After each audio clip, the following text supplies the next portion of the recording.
Alright, what's up? What's going on, guys? So today I wanted to make this quick video basically talking about sleep. And so sleep is something that I neglect quite a bit. I wouldn't say I neglect it. I sleep every day, but it's one thing that I don't put enough emphasis on when dealing with or thinking about mental health at all. Basically what I mean by that is I don't make it a big enough priority for myself or view it as the essential element that it truly is. And so sleep is beneficial for us for obvious reasons. It makes us a lot happier. It balances out our hormones and our emotions a lot. It's when your brain processes a bunch of thoughts and ideas. It's pretty much essential. And as well, when you are lacking in sleep or you're lacking in anything else like nutrition or anything essential like that, then obviously your mental health is going to take a big hit from that as well. The other important part about sleep is that your body likes routines and patterns. And so your sleep and your metabolism and a ton of other things are all linked together.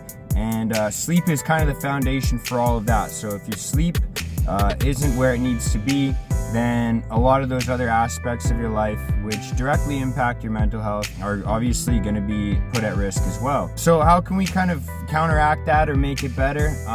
The first I guess tip that I would share is go to bed at the same time every night, regardless of whether it's a weekday or weekend, and then also try and wake up at the same time every morning. The reason for that is, like I said, your body really likes patterns, it likes rhythms, it likes to have a sort of a process set or a routine set for itself. So it kind of knows what to expect and basically how to gauge your energy levels, your hormones, your moods, etc. off of that.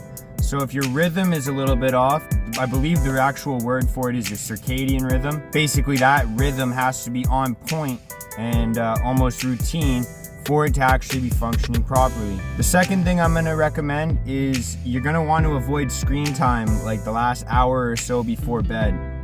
There's a couple of different reasons. There's the obvious one that people always talk about with like the blue light that affects your retinas, and then for some reason you don't produce melatonin and you don't get to sleep well. But the other reason is that a lot of the things that we like about our screens, you know, whether it be like YouTube or Instagram or you're playing video games or whatever it is, maybe you're watching a movie or a show, those things tend to keep us in suspense or kind of elevate our moods, which is kind of the opposite of what you want to do before bed, even though it's really addictive, and that's what we really love. We love things that are a little bit provocative or make us think and things like that. So save those for like daytime when you're supposed to be thinking and doing things that are awake and cognitive.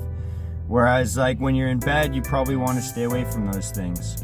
They're kind of like stressors or stimulators, right? The third thing is pretty simple. It's just temperature. You don't want to be too hot or too cold. I've read a lot of things basically pointing towards you want your body to be at like room temperature, and then your extremities like your hands, feet, etc.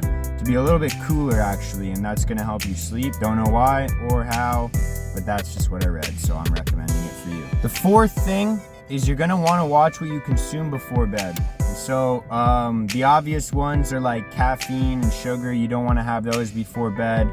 There's always the type of people that are like, oh, caffeine doesn't affect me, I can have a cup of coffee right before bed and sleep just fine. Your brain will probably disagree with you, but that's not really up to me to tell you. You figure it out. If your sleep is a problem for you, maybe you want to change some things around. So that's my recommendation. The other things that you want to probably avoid are like sugars, carbs, right before bed. That's going to keep you up. It keeps me up a lot. So if I don't really watch what I eat or pay attention to what I'm eating, then that's going to throw me off a little bit. The other one is alcohol. You don't want to have alcohol before bed, which is pretty unpopular belief because people think that alcohol actually helps you fall asleep or it gets you to sleep soundly through the night. It actually does the opposite. It does block out your REM sleep, which is the sleep that your body actually craves and needs. From what I've heard, sedation and rest are not the exact same thing. They're quite different actually. So from what I've read, it seems like sedation actually blocks out your rest. Number 5 is going to be, you're going to want to exercise in the morning as opposed to at night, if it's super strenuous exercise.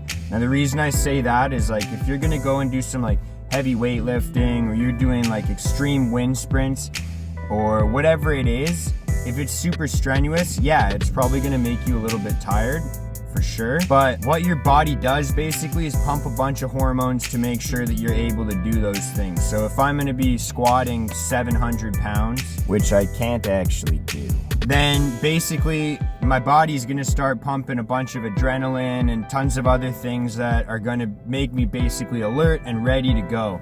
And so doing that right before bed might be a little bit counteractive.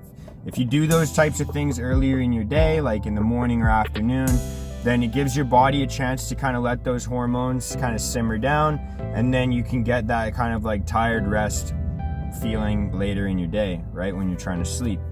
So those are kind of like the physical things, I guess you could say, to do before bed, or I guess like during your day to put you in a better place to sleep. But if you're dealing with some mental health issues and you're kind of stuck with the same issues where I get, where you're just sitting there and you know you want to sleep, you're tired, you're physically exhausted, and you're ready to sleep, but your brain just kind of keeps you up because you're thinking about different things, or maybe it's a conversation you had, or something you did or didn't do or say, anything like that. It could be anything. You're gonna want to maybe write that down, basically maybe like an hour before bed, instead of just doing things until you go to sleep and then think of them. Think about them maybe like an hour before bed, write them down, and start kind of also writing down a solution for yourself so that by the time you go to bed, those things aren't stresses on your mind anymore. You're going to want to take note of like basically what could you have done differently, or how could you reacted differently if someone else was doing something to you or around you. Basically just kind of isolating, is this a pattern in my life, and is there something that I can change about it, and how can I kind of get myself in a better state. But again, like I said, kind of reviewing these things like an hour or so before bed is going to be a lot more beneficial, because then your mind is going to be at rest by the time you get there, as opposed to just kind of keeping your mind busy and trying not to worry about the stressors in your life, and then right when you go to bed, wonder why you're up for 6 hours just sitting there thinking, right? So I really hope that these tips kind of help people out with getting a better sleep at night and feeling a little bit better in the morning, because I know for me, if I don't get a good sleep, then I can get pretty cranky the next day. It's not a great way to live your life, especially if it's an ongoing thing. You can't really chalk it up to having a bad day when it's like a constant thing. You got to kind of start to take action and see like what you can change or control about it, and take a step towards the right direction. So I hope you get a better sleep tonight. If you have any tips that I didn't talk about, or anything that you'd want to hear, then let me know in the comment section. Other than that, make the most out of your day before you have to go to bed. Enjoy.